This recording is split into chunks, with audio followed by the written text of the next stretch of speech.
Peace, y'all. Checking on y'all. How y'all doing out there? Never mind my hair. I got the quarantine hair right now. Don't worry about that. Don't worry about that. Want to take a little brief time to talk to y'all about love, relationships, and the subconscious mind. Now, the reason why this is so important because people need to understand how their subconscious mind and the behaviors that are programmed in your mind, thoughts, feelings, behaviors, have an effect on your life. So, you ever met someone, talking about relationships. You ever met someone and you thought that person that you met is the one for you? I mean, in the beginning, everything was going right. Great conversation, chemistry. Like I said, you thought this person was the one. Great times together, great dates. Then after a certain period has elapsed and went by, something changed. Either it's with you or with the other person. Just something changed. And you can't explain it. It's kind of unexplainable. It's kind of unknown. You don't know what happened to that chemistry that you had in the beginning. Sometimes your relationships do not work because of the subconscious programming that you receive and the thoughts that you stored in your mind, in your subconscious mind. Because remember, your subconscious mind is where your habits come from, your behaviors come from. So how do you fix this? First, you have to understand how it got this way in the first place. And the reason being, even in psychology, the first 6 to 7 years of your life makes you the person who you are. Why is that? The first 6 to 7 years of your life is called the programming period. The programming stage when you're a child.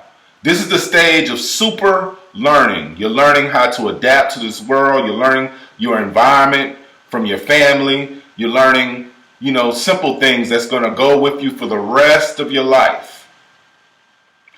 At this stage in your life, around 6 or 7, when scientists and doctors measure the brain waves of a child with an EEG machine or things of that nature, what they found out is children are in a natural state of hypnosis. Naturally, because remember I told you hypnosis is a natural thing. So during that time period, your brain actually records all the external stimuli, all the things in the environment around you.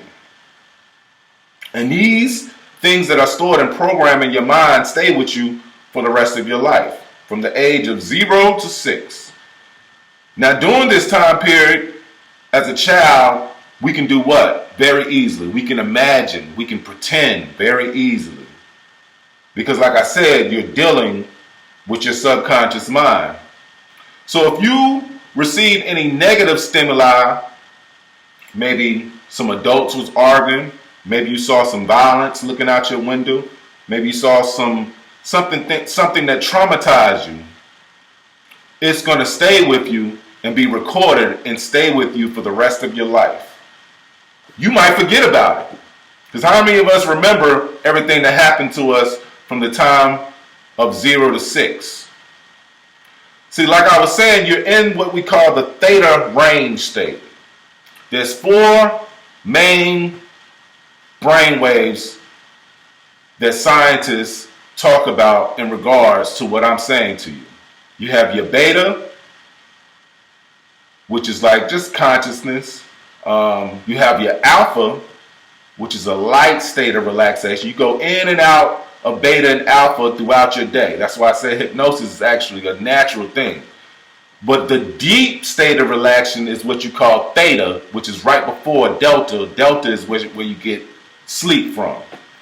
So during that time of 0 to 6, a child is naturally in the theta range. They're in that super learning range. That's the range that I get people to when I'm giving them a transformation. When I'm putting them in a trance state, I have to make sure that they're deeply relaxed in the theta realm so they can receive and be receptive to the suggestions that you give them that will have an effect over the way they think, feel, and behave. So in regards to relationships, what happens?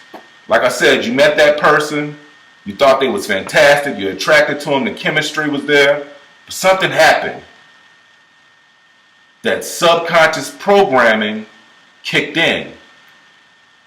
See, what scientists are saying, people who deal with epigenetics, people who deal with neuroscience, they say that 90% of your day you spend in your habitual mind, your subconscious mind. Meaning you're going basically on autopilot throughout your day and you don't even recognize it. Because 90% of your time is all dealing with your subconscious mind.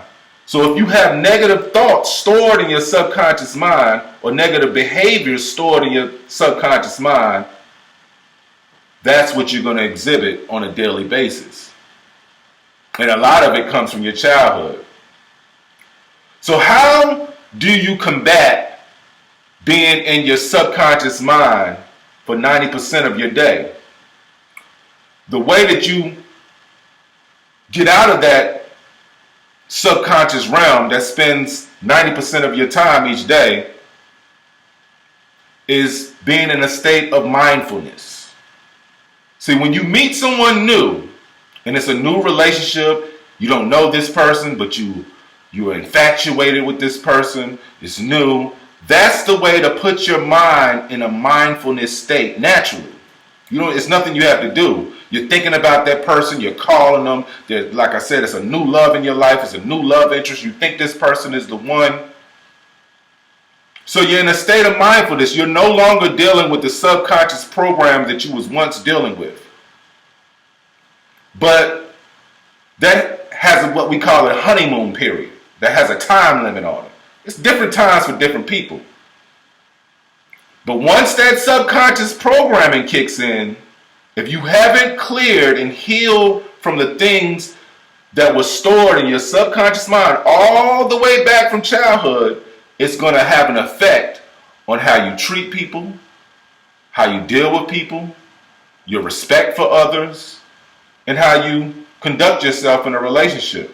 So if you find yourself going in and out of relationships, you meet somebody, you think that's the one, they wasn't the one, you go to the next person, you think they're the one, you might date them for a couple of years, couple of months, whatever it may be. Then you find that that person wasn't for you, and then you go to someone else and you're looking, you're searching, you're looking, you're searching for that person. Sometimes it's you. You have to heal from the things that happened to you when your mind was receptive in that subconscious state when you were a young child. Now, mind you, like I said, a lot of things that we experience in childhood, we don't even remember anymore. And if you ever heard of a science called epigenetics, it talks about how trauma can be passed down from your parents, grandparents. If someone feels some type of traumatic experience, which would put you in a natural state of hypnosis, you're going to still feel that and you don't even know where it came from. That's why clearing the clutter of your subconscious mind is so important. Because a lot of times we self-sabotage ourselves with negative self-talk, with negative thoughts that hurt our relationships. And it's all dealing with the subconscious programming that we received when we were children from our environment. Things that we had no control of at the time. But now as an adult, you have control over these things. This is where the knowledge of yourself comes in, because you have to know your positives and your negatives. You have to know your triggers. Because if you don't, when you're in that relationship and you find that certain person that you want to be with, You don't want that subconscious programming to kick in a negative way. Because whatever progress that you were doing and receiving or going through with this new relationship, the subconscious programming is going to stop that. So it's very important that you heal from past situations, that your environment controlled at a very young age. This is why subconscious programming is so important. So you won't self-sabotage yourself, not only in relationships, but when you get that new job, when you're about to get that house or whatever you get. Sometimes you stop yourself from reaching to your maximum ability. So just want to put that bug in your ear.